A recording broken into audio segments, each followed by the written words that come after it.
Yes, I did see Moses Itauma's pro debut. I also saw his brother Carroll get knocked out in 5 rounds in the same card, losing his unbeaten record. And Moses had to go and fight after that had happened. He said in post fight interviews that he was upset by the fact that his brother got beat. And you could see it in his performance. Well, it didn't last very long. I think it was only 23 seconds against Marcel Bode. But even after the fight, he didn't celebrate and he just seemed upset. And that can go two ways when something like that happens to a fighter. You know, his brother loses earlier on in the night.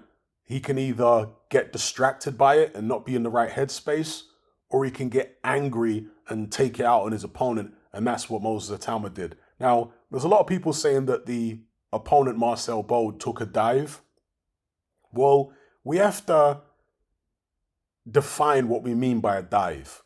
If people are suggesting that this guy was told not to win the fight and to lay down at the earliest opportunity and he's going to get a nice brown envelope under the table, I seriously doubt that that was the case. But if you mean the guy had no ambition and he did get hit with a left hand and then the next left hand hit him on the glove and the glove hit his head and he went down from that. And so if you're saying he had no ambition and no heart for battle, I absolutely agree with you. That was clearly the case. But that's the norm for opponents of debutants. They normally fight absolute knockover jobs. You go watch Mike Tyson when he turned pro, he wasn't fighting anybody that actually turned up to win.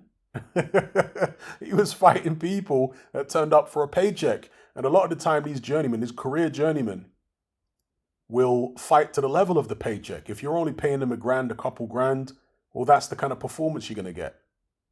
They're not here to go hell for leather with somebody who's way better than them and risk getting absolutely ironed out. They just don't want to do that, okay? And on top of that, you have to understand the mentality of journeymen. You do get certain journeymen, like, for example, Kamil Sokolovsky, who has turned over a few prospects. That can actually be problematic when journeymen do that because their phone stops ringing. Most journeymen are seen by promoters as safe opponents for their prospects or safe late replacements. But if you've got a journeyman who starts knocking prospects out, all of a sudden, we'll stay away from him. We won't give him so much work. You see? So we need to define what we mean by fixed fights and dives and all this kind of stuff, because as far as I'm concerned, I think it's very unlikely that someone like Marcel Bode was taking a brown envelope under the table. I think he just turned up knowing that he had no chance, didn't want to get knocked out badly, so he found a comfy spot on the canvas and sat down there at the earliest opportunity. It is what it is. So yeah, Moses Itauma takes care of business. After the fight, he really wasn't celebrating. He seemed upset about his brother losing. As I say, that can go two ways. You can either get angry about it or you can be distracted. Moses Itauma got angry, but then again, it's easy to get angry against an opponent like this who isn't going to hit you back in any meaningful way. But maybe, I'm just saying this is a maybe, hopefully, this will give Moses Itauma extra motivation. Knowing now what the pro game is and how easily you could lose because him and his brother are close, he'll see the devastation that it caused his brother. Maybe that will galvanize his resolve. Maybe that'll make him think, I'm never going to allow this to happen to me. I'm going to make sure that I train extra hard and go the extra mile and be extra dedicated so that I can fly the family flag, the Itauma flag. So hopefully he uses this as a positive and ups his game. He'll be next out on the 25th of March, and that's at the Telford International Centre in the West Midlands. That's like just over or just under 2 months away.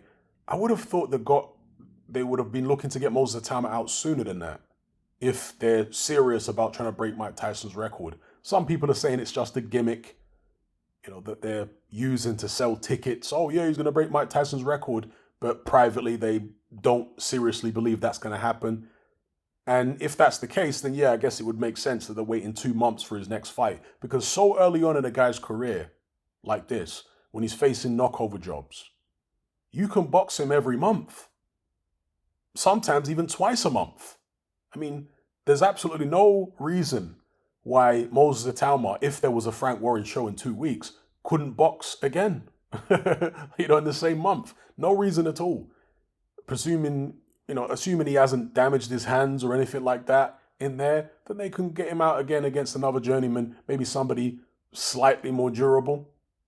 The guy who, what was the individual called? Is it Fletcher, who fought on the undercard?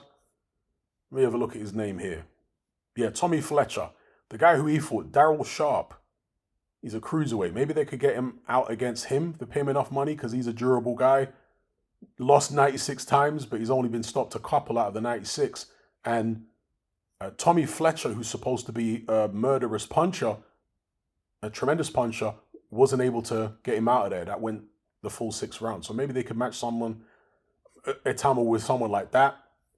But yeah, let me know what you guys think in the comments below.